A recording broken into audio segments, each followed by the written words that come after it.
그 다음에 투파트 모형에서도 이제 predicted value, 아까 토빅과 마찬가지로 세 가지 predicted value가 있겠죠. probability, unconditional expectation, conditional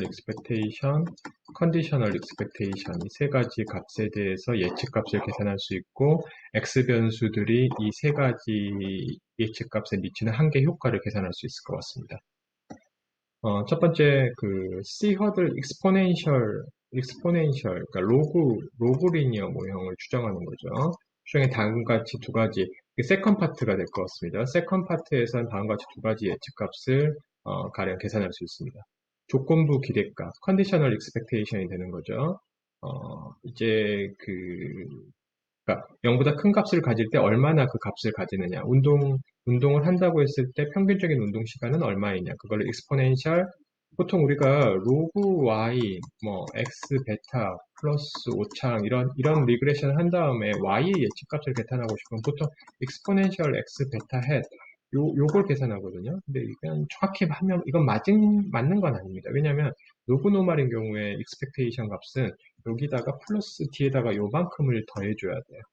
0.5 곱하기 로그 노멀 분포의 분산의 추정치만큼을 0.5랑 곱해준 값만큼을 더해줘야 됩니다. 근데 보통 사람들이 이건 빼먹는데요. 이게 크게 이 값이 그리 크지 않다 그러면 빼먹어도 큰 상관없는데 이 값이 어느 정도 큰 포션을 차지하면 이제 그렇게 계산해줘야 되는 게 어떻게 보면 맞는 거죠. 그래서 이게 조건부 기대값이 되고요. 그 다음에 unconditional expectation y. 그러니까 어떤 사람이 운동을 할 수도 있고 안 할 수도 있는데 그것까지 고려한 평균적인 기대값은 얼마냐. 그러면 먼저 운동을 할 확률을 계산해야 되고요. 두 번째 곱하기 요 조건부 기대값. 운동을 한다고 했을 때 얼마나 할 거냐. 이 두 개를 곱해줘야 될 것 같습니다. unconditional expectation은. 그래서 요 부분은 그 first part에서 추정한 프로빗이나 로지스에서 추정한 운동할 확률, y가 0보다 큰 확률이 먼저 이걸 계산하고 곱하기 요 기대값이 이쪽으로 오면 될 것 같습니다. 이거는 그러니까 first 파트에서 계산한 예측값이고 이건 second 파트에서 계산한 예측값을 곱해준 게 이게 무조건부, unconditional 기대값이 될 것 같습니다. expectation이 될 것 같습니다. 스테타에서 계산하는 방법은 먼저 모형을 C 허들 exponential을 추정하고요. 물론 C 허들 리니어에서도 똑같은 아이디어로 하긴 합니다. C 허들 exponential만 지금 제가 예로 들고 있습니다. 이렇게 추정을 하시고 margins라는 명령어를 쓰시고요. 다른 옵션을 특별하게 지정하지 않으면 다른 X 변수들이 모두 평균에 있을 때 컨디셔널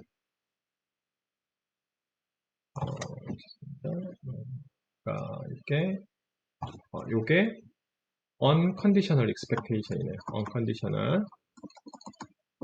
unconditional expectation은 특별한 옵션을 써주지 않으면 물론 여기다가 옵션을 써줘도 돼요. predict y star 0, 점 이렇게 써줘도 됩니다.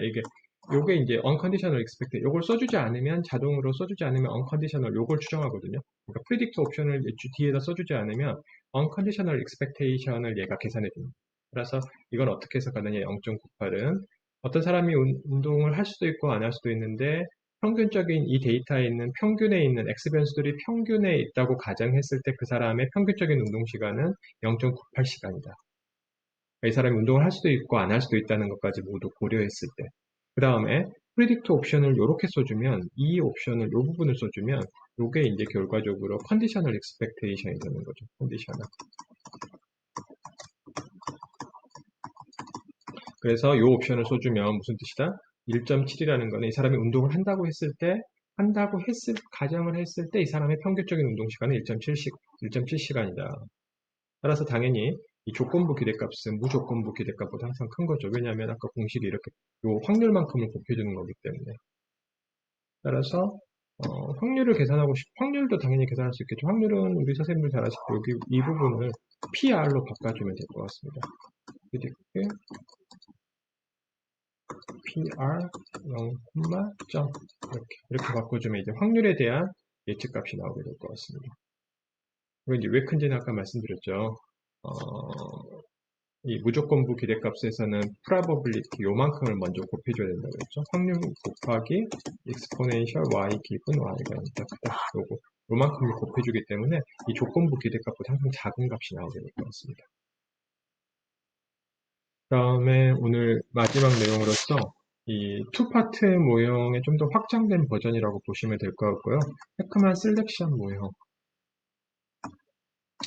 공부해 보도록 하겠습니다. 투파트 모형과 일단 되게 유사합니다. 투파트 모형처럼 이 참여와 성과로 구분되어 있습니다. 참여와 성과. 그러니까 노동시장에 참여하느냐 마느냐, 그 다음에 참여한다고 했을 때 임금을 얼마나 받느냐, 이 성과 두 가지로 구분되어 있고, 아까 운동의 경우에는 운동을 하느냐 마느냐, 그 다음에 운동을 한다면 몇 시간을 운동할 거냐, 두 가지로 구분되어 있는 겁니다. 이 모형에서는 오차항이 역시 첫 번째 퍼스트 파트, 세컨드 파트 이렇게 두 개의 오차항이 있고요. 투 파트 모형에서는 이 투 오차항이 서로 독립적이라고 가정을 합니다. 다시 말하면 퍼스트 파트와 세컨드 파트를 서로 나눠서 추정하는 게 이 오차항이 서로 상관이 없기 때문이라고 보는 거죠. 즉 다시 말하면 참여 의사와 성과의 크기는 서로 무관하다고 가정합니다. 그러니까 참여 의사가 내가 있다고 해서 참여를 한 사람들이 성과가 더 크다 이런 건 아니라는 거죠. 참여 의사와 성과의 크기는 서로 무관하다고 가정합니다. 헤크만 이 모형 역시 선택 방정식, 선택이 이제 참여라고 생각하시면 되고요. 그 다음에 성과가 이 회귀 방정식, 성과를 회귀 방정식이라고 제가 이름을 붙였습니다. 구분된다는 점에서 투파트 모형과 되게 유사하다. 근데 이제 몇 가지 차이점이 있는데요. 첫 번째, 회귀 방정식에서 종속 변수, 두 번째 파트에서 세컨드 파트에서 종속 변수는 항상 관찰되는 것은 아니고 첫 번째 파트가 1인 경우에만 관찰이 됩니다. 무슨 말이냐면 노동시장에 참여한 사람들만 그게 이제 임금이라고 하면요. 노동시간에 참여 여부면 노동시간에 참여한 사람들만 임금이 관찰된다. 맞는 말이죠. 노동시간에 참여한 사람들만 임금이 관찰이 되고 노동시장에 참여하지 않는 사람들은 이 Y2I의 값이 관찰되지 않는 거죠. 않는다고 가정하는 겁니다. 그러니까 0이 아니고 그냥 관찰되지 않는다. 모른다. 스테타에서는 그 점으로 결측치로 표시하겠죠. Y1I가 0이면 그래서 회귀방정식은 y 1단계 값이 0보다 클 경우에만 레이턴트한 값이 0보다 크다는 얘기는 관찰된 값이 1일 때만 이 두 번째 2단계 그 회귀방정식이 관찰되는 거죠. 이 식이 관찰되는 거죠. 되겠습니다. 그다음 첫 번째는 역시 마찬가지로 선택 방정식은 일반적인 그 프로빌로지 이항 변수 모형으로 역시 설정하게 됩니다. 투파트 모형에서는 이 두 번째 파트의 오차항과 이 첫 번째 선택 방정식의 오차항이 서로 인디펜던트하다고 가정합니다. 서로 독립적이라고 가정합니다. 그렇지만 이 헤크만 모형에서는 오차항의 구조에 대해서 서로 독립이 아니고 서로 일정한 양 또는 음의 상관관계를 가지고 있다고 가정하게 됩니다. 그 다음에 각각의 오차항은 선택 방정식에서는 프로빗으로 가정하기 때문에 표준 정규 분포를 가정하고요. 0, 1로 가정하고요. 이 오차항에서는 일반적인 노말 분포를 가정합니다. 노말 분포. 0하고 시그마 스퀘어. 0하고 시그마 스퀘어. 그러니까 결과적으로 첫 번째 방정식과 두 번째 방정식은 이 코릴레이션으로 인해서 서로 연결되어 있어요. 그러니까 이걸 다시 좀 쉽게 얘기를 하면 참여 의사가 노동시장에 참여 의사가 있는 사람들이 가령 임금을 더 많이 받는다. 이런 어떤 관계가 있다는 거죠. 참여 여부하고 임금의 크기하고는 무관한 게 아니고 참여 의사가 있는 사람들이 상대적으로 임금을 더 많이 받는 사람이다. 유보 임금이 높은 사람들이다. 이렇게 가정한다는 겁니다. 첫 번째 파트와 두 번째 파트의 오차항이 서로 상관관계를 가지고 있다고 가정하는 겁니다. 투 파트 모형은 이 부분이 바로 0이라고 가정합니다. 오차항이 서로 상관관계가 있기 때문에 회귀 방정식과 이 셀렉션 이퀘이션을 따로따로 추정하는 게 가능하지 않다는 거예요. 왜냐하면 첫 번째 이퀘이션이 두 번째 이퀘이션에 영향을 주게 돼요. 첫 번째 이퀘이션이. 그렇기 때문에 따로 추정하는 게 아니고 서로 연결해서 추정해야 될 것 같습니다. 그러니까 운동 푸트파트 경우에는 0 또는 0보다 큰 값이 관찰되는데요. 헤크만 모형에서도 따지고 보면 비슷해요. 왜냐하면 노동시장에 참여하지 않은 사람들의 임금이 관찰되지 않고 참여한 사람들은 0보다 큰 임금이 관찰되겠죠, 당연히. 그렇지만 헤크만 모형에서는 꼭 0보다 큰 값이 관찰될 필요는 없습니다. 그러니까 뭔가 그 사람이 어떤 거에 참여한다 그러면 그 참여한 성과는 꼭 0보다 큰 값이 아니고 뭐 음수가 관찰돼도 상관이 없어요. 심지어 0이 관찰돼도 상관이 없습니다. 그 무슨 말이냐면 0, 0보다 큰 값 이런 개념이 아니에요. 이 헤크만 모형은 어떤 값이든 관찰이 되는 거죠. yi가 1이면 yi가 1i가 1단계를 통과하면 얘는 무슨 값이든 관찰이 되는 거죠. 0이어도 좋고, 음수여도 좋고, 양수여도 좋고요. 단지 이 사람들이 1단계가 참여하지 않으면 0이면 아예 이 어떤 값이든 관찰이 안 되고 결측치가 된다고 이해하시면 될 것 같습니다. 노동시장에 진입한 사람들에 대해서만 임금이 관찰되고, 물론 여기서는 임금이니까 0보다 큰 값이겠지만 꼭 0보다 큰 값이 관찰될 필요는 없다고 그랬어요. 뭐 음수가 나와도 되고, 심지어 0이 나와도 됩니다. 비경제 활동인 사람들의 임금은 관찰되지 않는다. 아예 결측치로 나온다는 거죠. 헤크만 모형에서는. 관찰되지 않는다고 가정합니다. 노동시장 진입이 무작위적이라면 관찰된 임금을 가지고 따로 추정하는 것이 가능하다. 다시 말하면 노동시장에 진입하느냐의 문제가 임금하고 상관이 없다고 임금과 무관하게 무작위적으로 사람들이 노동시장에 참여하지 않는다면 임금만 가지고 따로 추정하는 것이 가능해요. 똑같은 문제죠. 그렇지만 노동시장에 진입하느냐 마느냐의 문제가 임금하고 관련이 있을 수 있어요. 가령 자신이 받고자 하는 임금이 어, 자신이 받고자 하는 유고임금이 노동시장에서의 제한된 임금보다 낮다면 노동시장에 아예 진입하지 않을 것이다. 이런 식으로 이 사람이 의사결정을 한다 그러면 노동시장 진입 여부하고 자신이 노동시장에 대한 받는 임금이 서로 연결되어 있다고 보시면 될 것 같습니다. 그래서 이걸 그래서 이제 아까 말씀드린 것처럼 2단계, 헤크만 모형의 2단계는 두 번째 단계, 세컨 파트는 영수해도 되고 음수해도 되고 뭐 0해도 상관없다 그랬어요. 그러니까 아까 우리 투 파트 모형처럼 0보다 큰 값만 관찰된다. 이런 어떤 조건이 없는 거죠. 그러니까 일반적인 리니어 리그레션이 가능하다는 거예요. 0 또는 0보다 큰 값, 작은 값이 모두 관찰될 수 있다고 가정하는 겁니다. 추정 방법을 보면요. 두 가지 추정 방법을 사용할 수 있습니다. 이 헤크만 모형에서는 투스텝 에스터메이션이 있고요. 그다음에 MLE 추정을 하게 됩니다. 두 가지 방식. MLE와 투스텝 에스터메이션의 차이점은 잠깐 이따 설명하기로 하고요. 이 두 가지 방법으로 추정할 수 있다. 첫 번째 단계의 선택 방정식은 당연히 첫 번째 단계 오차항에 대해서 표준 정규 분포를 가정해서 0, 1의 참여 여부이기 때문에 프로빈 모형을 추정하면 되고요. 두 번째 회귀 방정식은 이제 먼저 투스텝 모형에서는 투스텝 에스터메이션 방법에서는 죄송합니다. 여기 틀렸네요. 이게 y2가 되는 거죠. 두 번째의 기대값이기 때문에. 그러니까 두 번째 그 노동시장에 참여한 사람들의 임금의 기대값은 먼저 이 사람들이 첫 번째 노동시장에 참여했다는 가정하에서 계산해야 될 것 같습니다. 참여한 사람들의 이 임금이 될 것 같습니다. 그래서 원래는 이건데 이 조건이 이제 첫 번째 단계하고 연결이 되어 있기 때문에 요만큼이 이 사람이 노동시간에 관찰된다고 했을 때, 이 오차항의 기대값이 보통 오차항의 평균이 0이기 때문에 이게 0이 되는데 아쉽게도 요 두 개의 오차항이 서로 코릴레이션이 있기 때문에 이게 0이 아니고 어떤 값을 갖게 된다는 거죠. 이걸 풀어보면 두 오차항이 정규 분포일 때 이 컨디셔널 익스펙테이션을 푸는 방법이 있는데 그걸 풀어보면 요만큼이 계산입니다. 요게 계산입니다. 이걸 인버스 밀스 레이시오라고 그러는데요. 그러니까 다시 말하면 요 올레식의 X변수 선형 결합이 있고요. 그 다음에 또 하나의 추가적인 X변수가 요만큼 있다고 보시면 될 것 같습니다. 그러니까 베타 XI 플러스 람다 IMR. 그러니까 첫 번째 단계에서 넘어와서 IMR이라는 변수를 만들고, 이 변수를 만들고, 첫 번째 단계에서 우리 알파를 추정할 수 있잖아요. 그래서 요 함수식은 이거는 표준 정규분포의 PDF고요. 이거는 표준 정규분포의 CDF 함수가 됩니다. 거기다가 이걸 집어넣어서 새로운 IMR 변수를 만들고 그 변수 앞에 추정 개수가 있다고 가정하잖아요.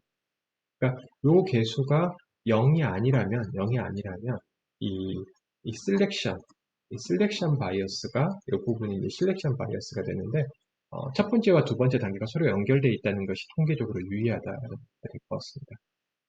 이게 0이 아니라면 그래서 투스텝 에스터메이션에서는 이렇게 IMR 변수를 추가적인 X 변수로 해서 두 번째 단계를 이렇게 리그레션을 한다는 거죠. 이 X 변수와 IMR 변수를 이용해서 리그레션을 해서 이 베타의 추정 개수와 이 IMR의 앞인 요 람다의 추정 개수를 얻게 된다고 보시면 될 것 같습니다. 그 다음에 MLE 같은 경우에는 그러니까,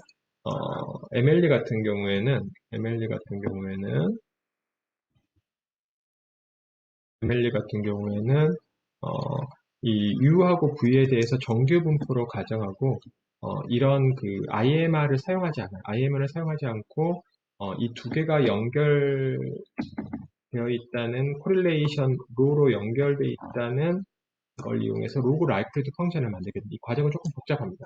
어떻게 이 해커만에서 로그 라이크 펑션을 만드느냐면 조금 복잡한데요. 기본적인 아이디어는 이 첫 번째 단계와 두 번째 단계의 그 오차항을 모두 정규분포로 가정하고 라이클리드 펑션을 만든다고 보시면 될 것 같습니다. 이 로우라는 상관 계수를 이용해서 라이클리드 펑션을 만들고 그걸 맥시마이즈하는 알파와 베타를 동시에 추정한다. 알파 첫 번째 단계와 두 번째 단계의 그 파라미터들을 동시에 추정한다. 라고 생각하시면 되겠네요. 그래서 선생님들한테 지금 말씀드리고 싶은 거는 해크만을 추정하는 방법은 투스텝이라는 방법과 MLE 방법이 있고 특히 투스텝은 이해하기는 쉬워요. 선생님이 훨씬 MLE보다는 이해하기는 쉽습니다. 왜냐하면 두 번째 단계의 리그레션을 하는데 단지 추가적인 X 변수가 하나 들어간다. IMR이라는 X 변수가 하나 더 들어가서 그 추가적인 X 변수를 포함해서 추정한다. 일반적인 OLS를 추정한다. 그렇게 이해하시면 될 것 같습니다. 근데 MLE는 아까 말씀드린 것 좀 어려운 부분은 라이클리드 펑션을 이해하는 게 조금 어려워요. 이 두 개의 식이 오차항이 서로 상관계수 로만큼을 가지고 있을 때 어떻게 이 라이클리드 펑션을 만드냐 이건 조금 복잡한데 해크만이라는 자가 만들어놨다고 보시면 될 것 같습니다. 그래서 스테타에서 추정하는 방법은 스테타에서 해크만 셀렉션 모형을 추정하기 위해서는 해크만이라는 명령을 사용합니다.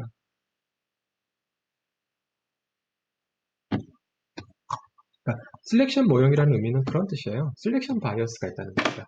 그러니까 첫 번째 단계를 통과한 사람들이 뭔가 이 특이한 사람들, 그냥 무작위로 나온 사람들이 아니라 뭔가 특이한 사람들, 첫 번째 단계하고 연결되어 있다는 겁니다. 그러니까 노동시장의 참여 여부는 참여를 할 의사가 높은 사람들이 가령 두 번째 단계에서 임금도 더 높고 또는 뭐 임금이 더 낮다거나 뭐 이런 관계가 가진다는 거로 무관한 게 아니고요. 최후 추정법과 해크만이라는 세타의 명령어에서는 최후 추정법과 2단계 추정법을 모두 사용할 수 있습니다. 차이점은 아까 말씀드린 대로 아까 말씀드린 대로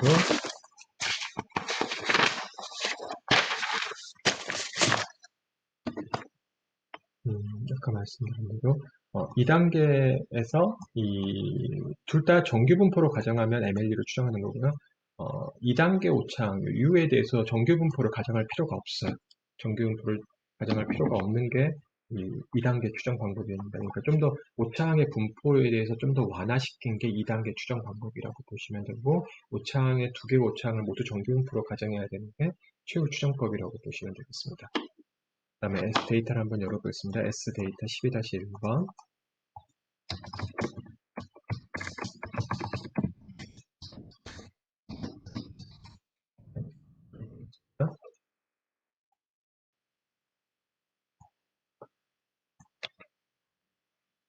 여기서 그 y 변수는 뭐냐? 요 변수네요. 웨이지 75라는 변수입니다. 근데 보시면 다 0보다 커요, 값이. 근데 뒤쪽으로 가면 0이라고 되어 있어요. 0이라고. 그러니까 노동시장에 아마 참여하지 않은 사람들을 0이라고 이 사람이 표시해 놓은 것 같습니다. 근데 이제 이런 데이터가 문제예요. 해크만 데이터에 쓸 때 주의하셔야 됩니다. 왜냐하면 체크만 제가 아까 말씀드린 노동시장에 참여하지 않은 사람들은 0이 아니고 결측치로 되어 있습니다. 왜냐하면 헤크만은 0이 관찰돼도 된다고 상관없다고 그랬습니다. 0 또는 양수, 음수가 다 관찰될 수 있다고 그랬습니다. 단지 노동시장에 참여하지 않은 사람들은 그 값이 관찰되지 않아야 됩니다. 그러면 이제 어떻게 추정할 거냐? 이 부분을 먼저 해결해야 돼요. 첫 번째는 아예 노동시장 참여 여부 변수를 새로 하나 만들자. Y1이라는 변수가 1이면 노동시장에 참여한 사람들, 이 사람들을 어떻게 정의할 수 있죠? WWH 변수가 75가 0보다 크고 또는 그리고 75가 0보다 작다. 아니, 무한대보다 작다. 그러니까 0보다 크거나 이 무한대보다 작은, 결측치보다 작은 값들을 모두 1로 놓자. 이 사람들은 노동시장에 참여한 사람으로 보자. 그 다음에 replace y1은 0, with WWH를 75를 0으로 두자. 이런 아예 그 1단계에서 사용할 더미 변수, 종속 변수를 아예 먼저 만들어버립니다. 한 가지 방법은 0이면 모두 0으로 만들자. 그러니까 y1이라는 변수가 바로 1단계 프로빗에서 사용할 셀렉션 이퀘이션에서 사용할 y 변수가 될 것 같습니다. y 변수 이게 되겠죠. 여기 이렇게 만들었습니다. 그러니까 지금처럼 그 관찰 첫 번째 단계에서 0이 되는 경우에 두 번째 단계 값이 결측치여야 되는데 지금처럼 0으로 표시된 경우에는 물론 그 0을 결측치로 바꿔도 상관없는데요. 아예 먼저 첫 번째 단계 0, 1에 해당하는 그 더미 변수를 아예 먼저 만들어버려요. 그래서 그걸 사용하는 겁니다. 그걸 먼저 사용해 보도록 하겠습니다. 그래서 헤크만이라고 이렇게 명령어를 쓰시고요. 여기 보시면 이 부분이 바로 그 프로빗, 첫 번째 단계, 1단계의 그 이퀘이션, 프로빗 이퀘이션에 대한 식입니다. 여기 보시면 y1을 아까 앞에서 만든 0, 1 더미 변수를 여기서 사용하고 있어요. 그러니까 첫 번째 단계의 노동시장 참여 여부는 바로 요거에 의해서 나타나고 이 변수를 요 x 변수들을 가지고 프로빗 리그레션을 해라. 그 다음에 프로빗 리그레션의 한 결과, 이 결과를 두 번째 단계에 이 투스텝이란 말이 그 뜻입니다. 투스텝이 바로 아까 이런 식으로 추정해라.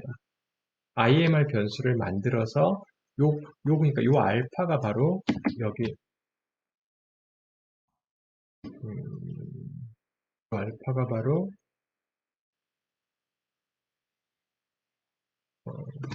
좀 가야 되나요? 요 알파가 바로 요 식에서 나온 추정치가 될 것 같습니다. 투스텝이란 말이에요. IMR 변수를 만들어서 추정에 사용해라. 이 IMR 변수가 바로 여기서 이 두 번째 단계 요 이퀘이션에 사용되는 거죠. 요 X 변수 플러스 끝에다가 IMR 변수가 하나 더 들어간다고 보시면 될 것 같습니다. 걔는 여기서 오는 거죠. 그래서 두 번째 단계에서의 Y 변수는 바로 우리가 쓰고자 하는 WWH75라는 변수를 사용하게 됩니다. 이 변수는 이 Y1이 1인 애들만 가져다가 여기서 사용하게 됩니다. 그러니까 자동으로 아까 WWH가 75가 0인 애들은 사용하지 않게 됩니다. 그러니까 셀렉션이 1인 애들만 가지고 이 식에서 요 1인 애들만 가지고 요 식을 추정하게 됩니다. 물론 OLS로 추정하는데요. 아까 왜냐면 투스텝이기 단지 그냥 OLS를 하는 게 아니고 요 IMR 변수를 만든 다음에 이 변수를 추가적인 X 변수로 사용해서 추정하게 됩니다. 그래서 헤크만 셀렉션 모형 투스텝 에스티메이션이 되는 거고요. 리그레션 모델 with sample selection. 그다음에 selected, non-selected. selected는 이제 그 y가 1보 첫 번째 단계에서 1이 된 애들이 바로 selected고 첫 번째 단계에서 0이 된 애들이 non-selected가 될 것 같습니다. 그래서 이게 바로 그 임금 방정식에 대한 거고요. 여기 보시면 다 있고 하나 더 있다 그랬죠. 하나 더 있는 게 바로 이 부분이에요. 하나 더 있는 IMR. 요 밀스라고 되어 있는 게 바로 IMR이에요. 이 IMR 변수의 코에피션트가 바로 이게 된다고 보시면 됩니다. 이 부분이랑. 여기는 이 부분은 요거에 대한 추정 계수가 되고요. 요거는 여기는 바로 이 셀렉션에 대한 추정 계수, 프로빗 모형. 그러니까 이건 어떻게 해석한다? W 에듀케이션을 어떻게 해석한다? W 에듀케이션 값이 높을수록 이 Y1이 노동시장에 참여 여부거든요. 노동시장에 참여할 확률이 커진다, 플러스로 커진다라고 해석하시면 되고요. 그 다음에 가령 요건 어떻게 해석한다? WA, 그 여성의 교육 수준이 높아질수록 그 여성의 임금이 높아진다라고 해석하시면 될 것 같습니다. 물론 노동시장에 참여한 여성들의 임금이 높아진다라고 해석하시면 될 것 같습니다. 왜냐하면 노동시장에 참여한 사람들만 가지고 추정했기 때문에 이 부분은. 그 다음에 가령 그럼 이제 이 부분은 어떻게 생각하는 거냐? 슬랙션 바이어스가 존재하느냐? 가령 노동시장에 참여하느냐에 마느냐의 그 의사의 정도와 임금과의 서로 관련이 있는 거냐? 보시면 관련이 있어요. 그것도 이제 플러스기 때문에 파지티브하게 관련이 있어요. 무슨 말이냐면 참여 의사가 높은 사람들이 임금도 높다는 거야. 참여 의사가 높은 사람들이 노동시장에서 더 많은 임금을 받고 있다라고 해석하시면 될 것 같습니다. 물론 이게 통계적으로 유의하지 않기 때문에 통계적으로 유의하지 않다는 얘기는 결과적으로 무슨 얘기냐면요. 슬랙션 바이어스가 없다고 해석할 수 있을 것 같습니다. 노 슬랙션 바이어스. 그러니까 첫 번째 이퀘이션과 두 번째 이퀘이션이 서로 통계적으로 연결되어 있지 않다. 로가 0이다라고 해석해도 될 것 같습니다.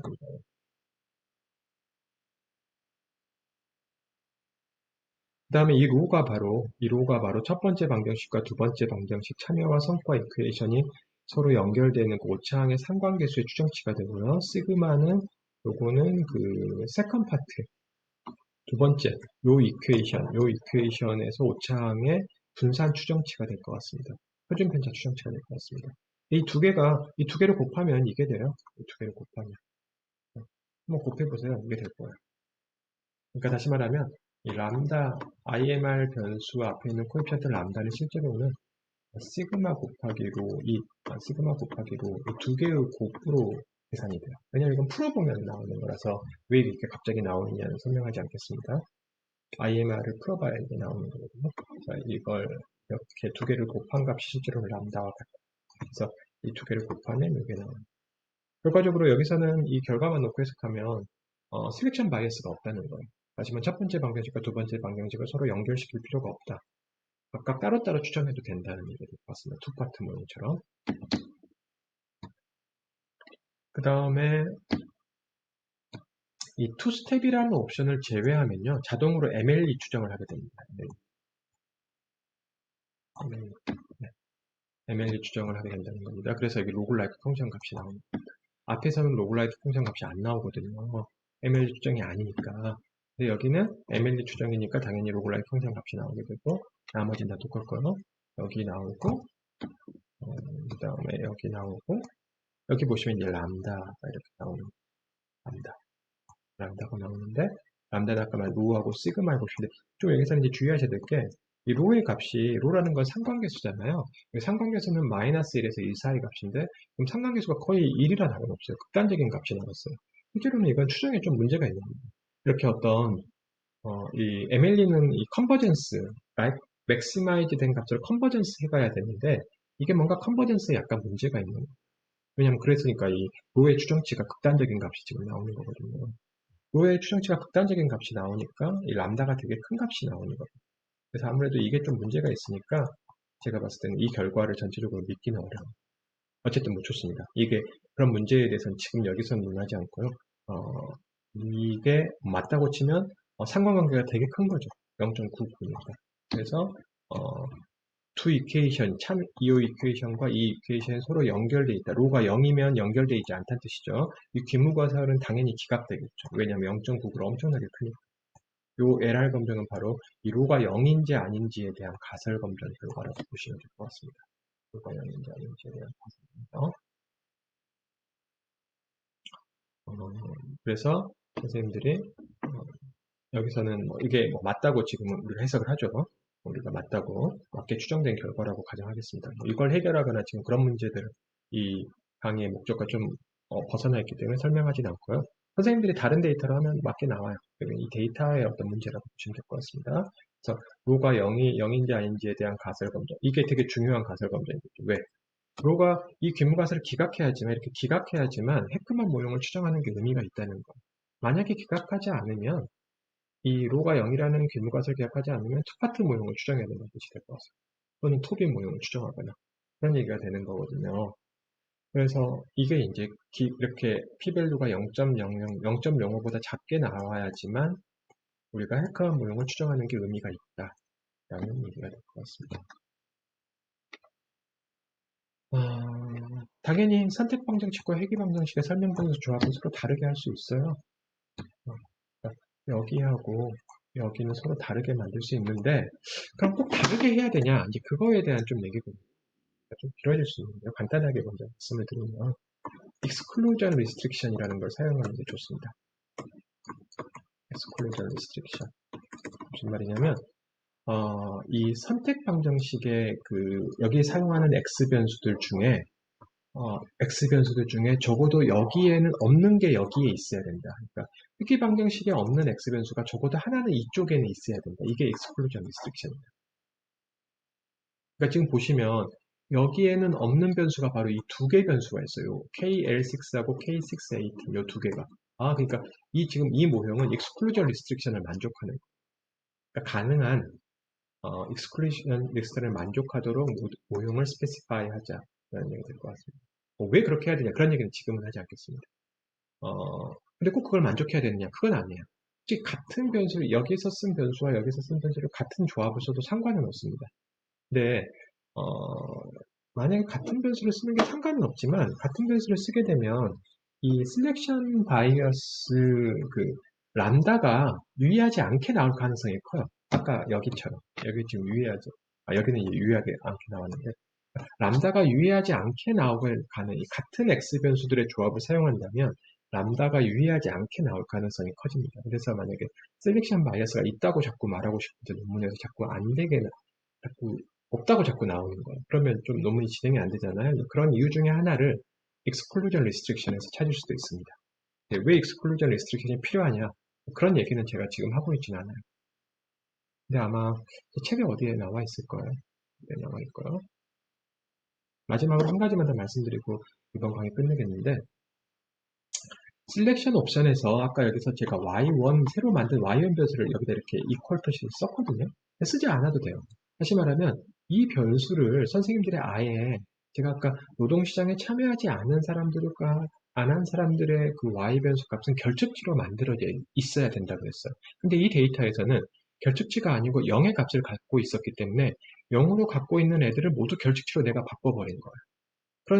그러면 y 변수를 한 번만 여기서 써주면 이렇게 바꾼 변수를 한 번만 여기서 써주면 셀렉션에서는 굳이 우리가 미리 만든 y1 더미 변수를 써줄 필요가 없이 자동으로 얘가 이쪽으로 와서 결측치가 아닌 애들은 1, 결측치인 애들은 0인 더미 변수를 얘가 만들어서 사용하게 돼요.